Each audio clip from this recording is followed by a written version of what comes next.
endless and unforgiving roads stretch out before me like the night's bruised veins. The choices I've made and the things I've done are the currents that push me onward. Always onward. For a few fleeting moments, as I drag my weary body through the glowing yellow circles, I am free. Free of you, free of me.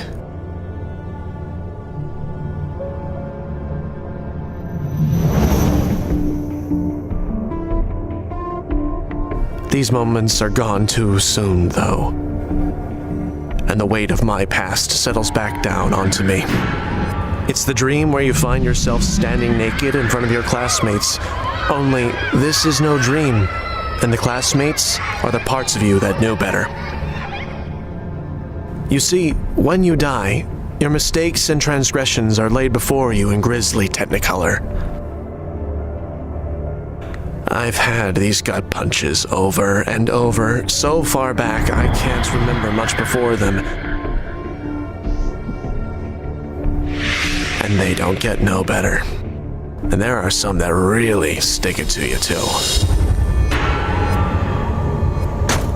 Until that day, I'd just been a kid, just a nobody, beaten up at school, pushed around at home. But I found a way to stop it. I need the keys for the car for the dance. The dance. I don't think that's gonna happen, Jimmy. Why do you need to go to the dance? I just want to spend one night out. No, you can stay here with me. We can pop popcorn and listen to the radio. You don't need to go. Look at you. You're so handsome. Who are you going with? Annabelle Summers? She's a whore, Jimmy! She's a whore! What do you think she wants from you? Huh? Dance? No! You've been a very bad boy. I am going to the dance. You can't stop me. I am leaving you forever. No! Like Dad did, because he's No! right. Women are worthless. No! It wasn't the patience and the restraints they preached about in church. That stuff never got me nowhere. But one tiny act of violence, and the world opened up. It was the young James Book of Revelations, and from that day forward, I became a believer. You can't leave me! I'm leaving, just like Dad, and it's your fault. If you wanted anything in life, you had to take it. You had to be strong, and you had to be willing. And I was. I stayed gone for 2 days, blowing through the mortgage money I found in her purse, enjoying every last minute of my victory. I was a strutting young lion, ruling my pride. Right up to the day I found her hanging from one of the beams of our little house, and an old picture of us eating sundaes crumpled in her pocket. I had a family once too. Pretty little wife, baby on the way, enough friends to blend in, and a split-level colonial in the suburbs. Looking at the image of them now, I suppose you could say I had it all. But back then, God, they stifled the hell out of me. What I would have given to show them me.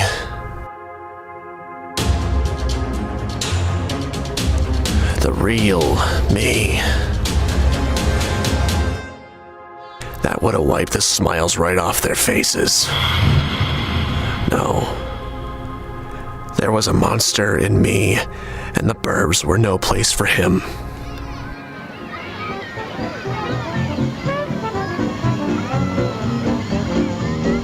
That's how I found myself traveling down these dark roads for the first time. The streets lured a much stronger man down their lonely stretches back then. But even that far back, the darkness in me did the driving. It was that part of me that curled its sweaty hands around the steering wheel, leading me to my next victim.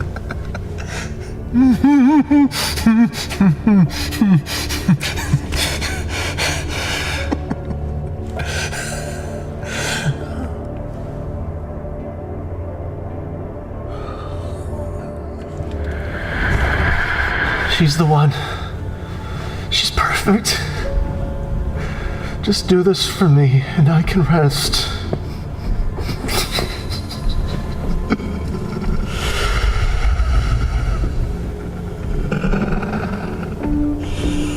And he was right. You were perfect. Like the last haunting echo of a beautiful song only I could hear. I had the perfect gig for it too. I was a clean-shaven, square-jawed young man who only wanted to inform them of Dr. Ludlam's brand new carpet cleaning miracle. I'll bring you the cleanest cleaner you ever seen.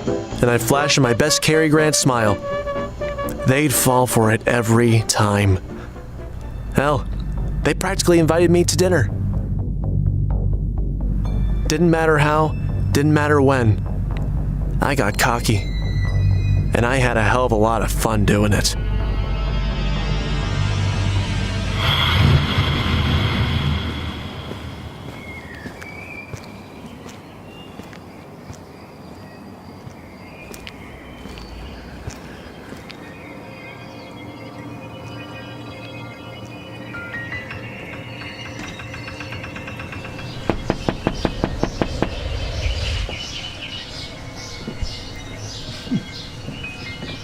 Who's there?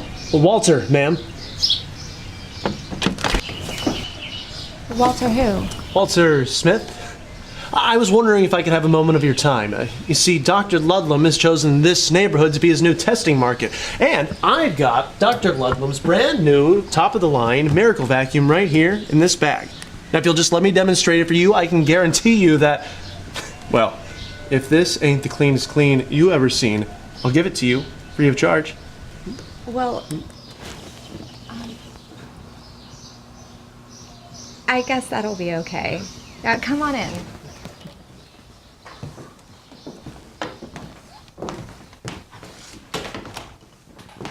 You can set up wherever you'd like.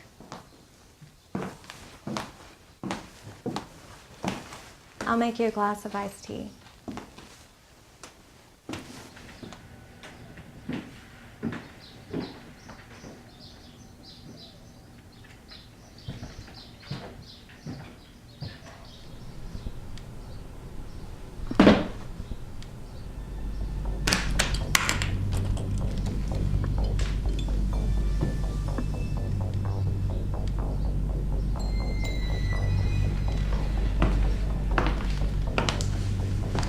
Let's get started.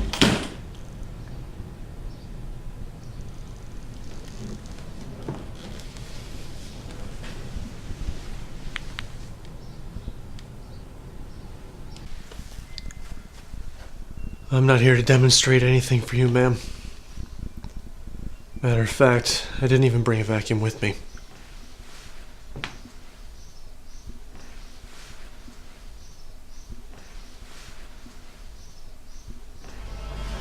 That's quite all right, Jimmy. I was actually hoping you'd say that.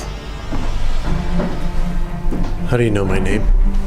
I know everything about you, Jimmy. You've been a very bad boy. And I'm afraid my door is the last one you're ever gonna knock on.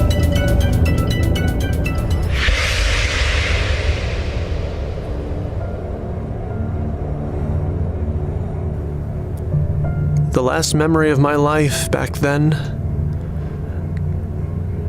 was your face. My mom. My wife. The countless inviting and trusting women I hurt. You. All of them are the same, and yet all of them are different.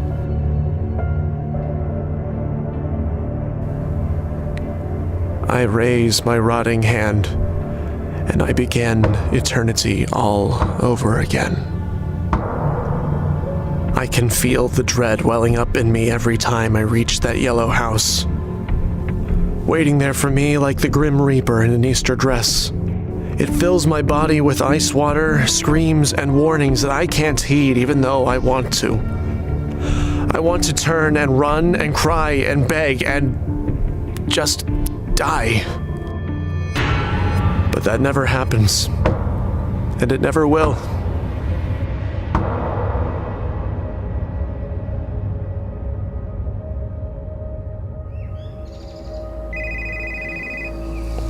Hello? It's gonna be a bit yet, honey. I've gotta meet with Miller tomorrow, and I've got a whole stack of papers lined up right here in front of me that I've gotta take care of before I can even think of coming home.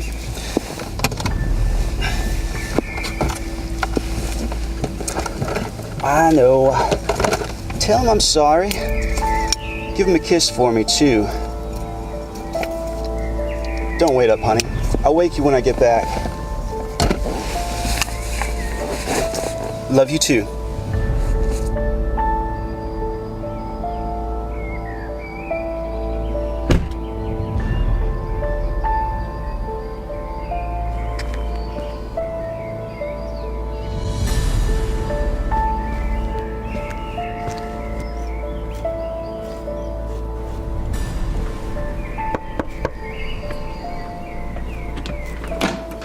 Hi, I believe I'm your next appointment. Beautiful house, nice neighborhood, safe, quiet. Forgive me. I'm Tom. Tom Smith. Mr. Smith, you don't say. Won't you come in? I have so much to show you.